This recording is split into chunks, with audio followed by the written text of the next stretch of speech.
Ina, ikaw ang una kong nasilayan. Mga kamay mo ang una kong nahawakan. Sa pagyapos ko sa inyong dibdib, ang pintig ng puso mong una kong narinig. Doon ko rin naramdaman ang una kong pag-ibig. Ikaw ang umalalay sa akin sa unang pag-upo at pagtayo. Sa bawat paghakbang, alam ko lagi kang nasa aking likuran. At sa bawat sakit na aking nararamdaman, alam ko, ikaw ang lubos na nasasaktan. Ikaw ang una kong guro. Sa sulok ng ating bahay kubo, doon mo'y tinuro kung paano maging mabuting tao. Saksi ang haligin nating tabla na naging pisara. Doon mo ko tinuruan ng abakada hanggang sa natuto ko ng numero at kung paano bilangin ito. Ikaw ang nagmula sa akin ng alagahan ng edukasyon. Dahil wika mo, yan ang yamang magpapamana mo. Kaya tinata ko yun sa murang isip ko, na mag-aaral ako at tutuparin niyang pangarap mo. Ina, saksi ako kung paano mo kami ikinapang. Dugo at pawis ay siyang mong kalaban. Alam ko ang iyong mga pinagdaanan na minsan ikaw ay nangungutang upang kami ng iyong matustusan.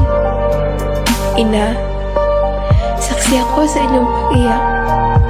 At doon, halos puso ko'y mabiyak. Alam kong pagod na pagod ka noon sa maghapong paghahanap buhay. Makaraos lang tayo sa pang-araw-araw. Kaya nga naging idolo kita, Ina, sapagkat lahat ng problema ay iyong kinaya. Sabali, patawad, Ina, kung minsan matigas ang ulo ko. Hindi ko sinusunod mga payo niyo o balangtang sumagot sa inyo na alam kong nakakasakit ng damdamin mo. Ina, gusto kong malaman mo na hindi ko yun sinasadya. Makasarili lang ako dahil minsan damdamin ko lang iniisip ko. Pero alam mo, Ina, lagi kang laman ng dalangin ko na sana humaba pa ang buhay mo upang makita mong natupad ko ang pangarap mo na ako'y napagtapos nyo at masulan ko pagsasakripisyo nyo ang lahat ng kabutihan nyo. Ina, mahal na mahal kita at ipagsisigawan ko kung gaano ako kasaya na ikaw ang ilaw ng tahanan na aking kinalakhan. Kaya ngayon, Ina, ako naman mag-aalaga sa inyo. Ako ang magiging yung mata tuwing malabo ng iyong paningin. Ako ang magiging yung teka tuwing di ka na makarinig. At ako ang magsisilbi mong paa tuwing mahina ka na. Ina, pinakamamahal kita.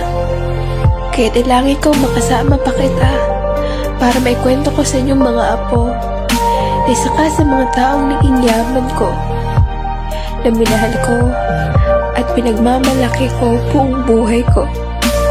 Happy Mother's Day, Mama.